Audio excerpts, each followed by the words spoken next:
Welcome to my channel. ఈరోజు మనం చేసుకునేది ఏం లేదు, నెయ్యి ఎలా తయారు చేయాలో చూపిస్తాను రండి. అందుకంటే ముందుగా ఎవరైనా మన ఛానల్ కొత్తగా చూస్తుంది ప్లీజ్ సబ్స్క్రైబ్. చూడండి, ఇది పాల మీద మేగడ అనమాట. ఇదంతా కొంచెం మజ్జిగేసి తోడేసాను, ఎందుకంటే తోడేస్తే కొంచెం ఎన్నపూస ఎక్కువ వస్తుంది అనమాట. రాత్రిపూట పాలు కాసేసి చల్లారినాక ఫ్రిడ్జ్లో పెడతాను అనమాట. తెల్లారులు వేసేటప్పటికి దానిపైన అట్టలాగా మేగడ కడుతుంది, గోల్డ్ ప్యాకెట్ అట్ట కడుతుంది అన్నమాట. దాన్ని తీసి ఇలా గిన్నెలో పెట్టుకుంటాను. గిన్నెలో పెట్టి డ్రీఫ్రిడ్జ్లో పెట్టేస్తా. వారానికి ఎంత అవుద్ది అనమాట, వారానికి 9 రోజులకి అలా. దాన్ని తీసి ఇప్పుడు మనం మిక్సీ వేసేసుకుందాం. చిలికి తాకి చాలా టైం పడుతుంది, మిక్సీలో అయితే 2 నిమిషాలు. అది చూసారా ఎన్నపూస వచ్చేసింది. అది మనం చిలికామనుకో దాదాపు గంటన్నర పడుద్ది. అంతసేపు ఎక్కడ చిలుకుతాం. చక్కగా అదంతా తీసేసేసి ఒక కూలింగ్ వాటర్ పోసుకొని గిన్నెలోకి, ఆ గిన్నెలో ఇది వేసేసుకుంటాం అనమాట. చూసారా ఎంతంత ముద్దలు వచ్చిందో. దీన్ని తీసి ఇప్పుడు పొయ్యి మీద మూకుడు పెట్టి గట్టిగా పిండేసుకోవాలన్నమాట. నీళ్ళు నేను 2 సార్లు కడిగినా అలా ఉంది, తోడేసాం కదా అందుకు. మూకిట్లో వేసేసుకుంటాం. ఆ పెరుగు మజ్జిగలాగా వస్తుంది అనమాట. అది దాన్ని పులస పెట్టి మొక్కలు పోసుకోవచ్చు. మొక్కలు ఉండేవాళ్ళు, మొక్కలు లేని వాళ్ళు అయితే చేసేది ఏం లేదు, పారబోతవే. మనం పోసుకోలేం, ఎందుకంటే చాలా రోజుల తర్వాత తీస్తాం కదా మేగడే, కొంచెం పులుపు వచ్చినట్టు ఉంటుంది అనమాట. అందుకు ఇవి పోసుకో. లేదంటే కొంచెం మజ్జి చారైన చేసుకోవచ్చు, లేదంటే పారపోసుకుంటమే తినలేకపోతే. వాసన ఏమి ఉండదులే, కానీ నాకు ఎందుకు ఇష్టం ఉండదు. మొక్కలకే పోసేస్తాను నేను ఎక్కువగా. మజ్జిగ పులిసినట్టు ఉంటుందని ఒక రోజంతా ఉంచుతా తోడబెట్టి. బాగా వచ్చింది కదా మేగడే. ఎన్నపూస మేగడ అంటున్నా, ఎన్నపూస అన్నమాట. మన ఇంట్లోనే చక్కగా తయారు చేసేసుకోవచ్చు. మనం బయట కొనుక్కొచ్చుకునేది ఒరిజినల్ వస్తుందని మనకే నమ్మకం లేదు. మన ఇంట్లో చేసుకుందే ఒరిజినల్ అనమాట. బయట 700 పెట్టి తెచ్చినా కూడా మంచి ఒరిజినల్ లేదు. దాంట్లో కూడా ఏదోటి కల్తీగా వస్తూనే ఉంటుంది, స్మెల్ లేదు. నాకు తెలిసిన మామగారు ఉండేది, నేను అప్పుడు చిన్నది చిల్లర కొట్టు పెట్టుకున్నాను. ఆ కొట్లకి సరుకులకు వస్తూ ఉండేది మామగారు. వాళ్ళ మనవాళ్ళది టీ క్యాంటీన్ అనమాట. టీ క్యాంటీన్ అంటే మేగడ ఎక్కువ వస్తుంది కదా, తీసుకొచ్చి మామగారు చిలికేది. చిలికి మేగడ చేసి నెయ్యి కాసేది. కమ్మట వాసన వచ్చేది కిందకి. వాళ్ళు పైన ఉండేవాళ్ళు, మేము కింద ఉండేవాళ్ళం. వాసన కమ్మట వాసన వచ్చేది. అయితే ఏం చేసేదండి నేను, అడుగుదామా వద్దా అని. వాళ్ళే చాలామంది ఉన్నారు, అంతమందికి వాళ్ళకే సరిపోద్దాం వల్లే మనవాళ్ళు మనవరాళ్ళు అనుకున్నా. ఓసారి రెండోసారి కాసినప్పుడు అడిగా, మామగారు మీరు నెయ్యి కాస్తున్నారు కదా, ఇంట్లోకేనా లేకపోతే అమ్ముతారా అంటే, అమ్ముతానమ్మా, నాకు ఇక్కడ ఎవరో తెలియదు, మా ఊళ్ళో అయితే అమ్మేదాన్ని నేను, ఇక్కడ ఎవరో తెలియదు కదా కాసి పెడుతున్నాను అంది. ఎంత ఉందంటే కేజీ ఉంది అంది. ఎంత అంటే అప్పుడు 5 ఏళ్ళ కిందట 400 అంది. సరే నాకు ఇవ్వండి అన్న. కేజీనైంది, నేను తీసేసుకున్నా. మూత తీస్తే కమ్మటి వాసన, గుమ వచ్చేది వాసన. అప్పుడు నేను సగం, మా అమ్మ సగం తీసుకున్నాం, చెరో 1/2 కేజీ. మళ్ళీ రెండోసారి తీసుకున్నాం, పావు 1/2 కేజీ ఉందంటే మా అమ్మ పావు, నేను పావు తీసుకున్నాం.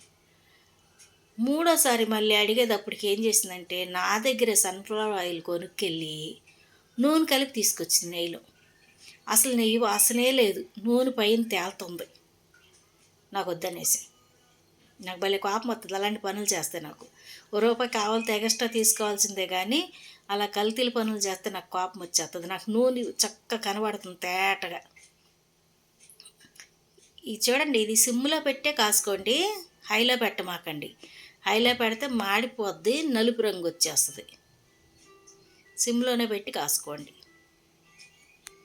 నాకు వద్దనేసి ఏమ్మా అంది, నెయ్యి వాసన రావట్లేదు, మీరు 2 సార్లు ఇచ్చింది మంచి వాసన వచ్చింది, ఇది నెయ్యి వాసన రావట్లేదు, నూనె కలిసింది ఇది అన్న. అంటే లేదమ్మా లేదమ్మా అయ్యో లేదమ్మా అయ్యో తీసుకోమ్మా తీసుకోమ్మా నీకోసమే కాసానమ్మా అంది. కల్తీ కలిపేసింది కదా, అందుకు తీసుకో తీసుకో అంది. నేను తీసుకొని అనేసా. తీసుకోవాలి మళ్ళీ ఇంకెప్పుడు ఆవిడ దగ్గర తీసుకోవాలి. అలా చేస్తే నేను తీసుకోను అనమాట. అప్పుడు వాళ్ళ చిన్న మనోడు వచ్చి ఏంటంటే తీసుకొని అన్నారంట. అంటే అది నూనె కలిపిన నెయ్యి అయ్యా, ఒరిజినల్ నెయ్యి ఇదిగో నా దగ్గర ఉంది చూపిస్తా చూడు, మీ అమ్మమ్మ చేసిన నూనె నెయ్యి చూడు ఎలా ఉందో అని చేపించా. నా దగ్గర ఉంది వాసన అవుతుంది, వాళ్ళ అమ్మమ్మ చేసింది వాసన లేదు అసలు. మనం ఎప్పుడైనా సరే ఒరిజినల్ నెయ్యి అలా కమ్మటి వాసన వస్తుంది అనమాట, కల్తీ లేనిది. కల్తీ ఉందైతే పెద్ద వాసన ఉండదు. కొన్ని చోట్ల డాల్డా కలిపేసేస్తారు, కొన్ని చోట్ల నూనె కలిపేసేస్తారు, అంత ఇది ఉండదు. నేను ఒక్కసారి గానగ దగ్గర తీసుకున్నాను. మనం మీటింగ్స్కి స్వీట్ చేయాలంటే నెయ్యి కావాలంటే కేజీ తీసుకున్న 750 రూపాయలు అంత తీసుకున్నాడు. కానీ బ్రహ్మాండంగా ఉంది నెయ్యి. చూడండి అలా దగ్గరికి వచ్చేసిన తర్వాత మెంతులు ఒక 1/2 స్పూన్ మెంతులు వేసుకోండి. మెంతులు వేసుకుంటే చాలా నిల్వ ఉంటుంది. ఆ కనబడుతుంది చూసారా, అదంతా ఎరుపు ఎర్రగా మాడిపోవాలన్నమాట. అప్పుడు మనం దించుకోవాలి. నెయ్యి ఎలా తయారు చేసుకోవాలని, నెయ్యి అయ్యిందని ఎలా తెలుస్తుందంటే అది గోదావరి అంటారు దాన్ని.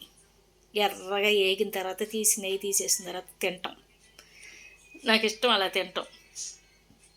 మరి మీకు ఇష్టమో లేదో తెలియదు, కానీ ఒక్కోసారి పారేసేస్తా, ఒక్కోసారి తింటారనమాట ఇష్టంగా. ఇలా తయారు చేసుకొని మా ఫ్రెండ్ ఉంది, మా ఇంటికి వస్తుంది. నెయ్యి వాసన వస్తుందండి, నెయ్యి వాసన భలే వస్తుందండి, అమ్మొచ్చు కదా నేను తీసుకుంటాను కదా, నాకు ఇష్టమండి నెయ్యి అంటే, ఇంత మంచి నెయ్యి బయట దొరుకుతలేదండి, ఒకసారి కాసింది నాకు అమ్మొచ్చు కదా అంటది. నేనంట అమ్మే అంత లేదండి, మాది మాకే సరిపోద్ది, పచ్చట్లోకో పప్పులోకో 2 కరివేపాకు రెబ్బలు వేసుకోండి, పచ్చట్లోనో పప్పులోనో ఇడ్లీలోనో వేసుకొని తింటామండి, మాది మాకే సరిపోద్ది, నెయ్యి అమ్మే అంత లేదు, కాకపోతే కొద్దిగా పట్టుకెళ్ళండి వేసిస్తానని. ఇంకా ఆవిడ వచ్చినప్పుడల్లా కాస్త ఒక 100 గ్రాముల దాకా ఇస్తా, ఎందుకంటే కాసినప్పుడల్లా 1/4 కేజీ దాకా అవుద్ది. ఆవిడ నేను 2 సార్లు కాస్తే ఒకసారి వస్తుంది, లేకపోతే ఒక 100 గ్రాములు ఇస్తా. ఏం పోయింది లేదు. మనం ఎప్పుడైనా ఎదటి వాళ్ళకి పెట్టిందే మనకు మిగులుద్ది. దేవుడు కూడా అదే చెప్తున్నాడు, నీకు కలిగిన దాంట్లో కొద్దిగా ఎదటి వాళ్ళకి పెట్టని చెప్తున్నాడు దేవుడు. నాకు పెడతాం, నాకు చాలా ఇష్టం, అందుకే పెడతా ఉంటా. చూసారు ఎర్రగా వచ్చింది, ఇంకొంచెం మాండిద్దాం, తెల్లగా ఉంది కదా, ఇంకొద్దిగా మరగనిచ్చి దించేసుకోవచ్చు. కొంచెం మరగనిద్దాం. ఏదైనానండి మనకున్న దాంట్లో బైబిల్లో ఏముందంటే, నీకు 2 అంగీలు ఉంటే అంగీ లేని వాడికి ఒక అంగీ అదే బట్టలు అనమాట. మనకి 2 చీరలు ఉంటే చీరలు లేని వాళ్ళకి ఒక చీర ఇమ్మంటున్నాడు. నువ్వు అన్నం తింటున్నప్పుడు ఎవరైనా ఆకలిని వచ్చినప్పుడు వాళ్ళకి ఒక ముద్ద పెట్టమని చెప్తున్నాడు దేవుడు. అలా అలా మాడిపోతే అయిపోయినట్టే, దించేసుకోవచ్చు. కొంచెం చల్లారినాక వడబోసుకోవాలి.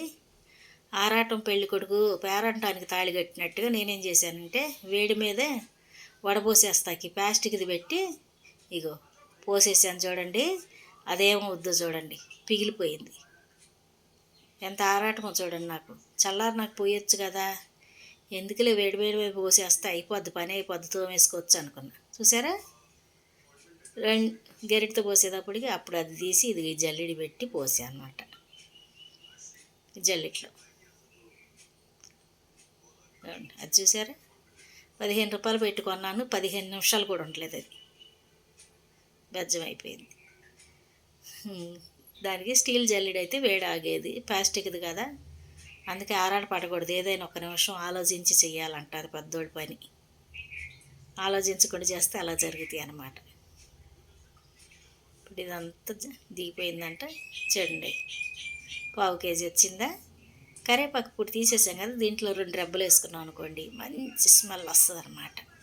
ఇలా తయారు చేసుకొని స్టోర్ చక్కగా చల్లారిపోయినా మూత పెట్టేసి వేడి వేడి అన్నంలో పచ్చట్లు వేసుకొని తింటమే. ఎలా ఉందో నాకు కామెంట్ పెట్టండి. Okay friends, thank you.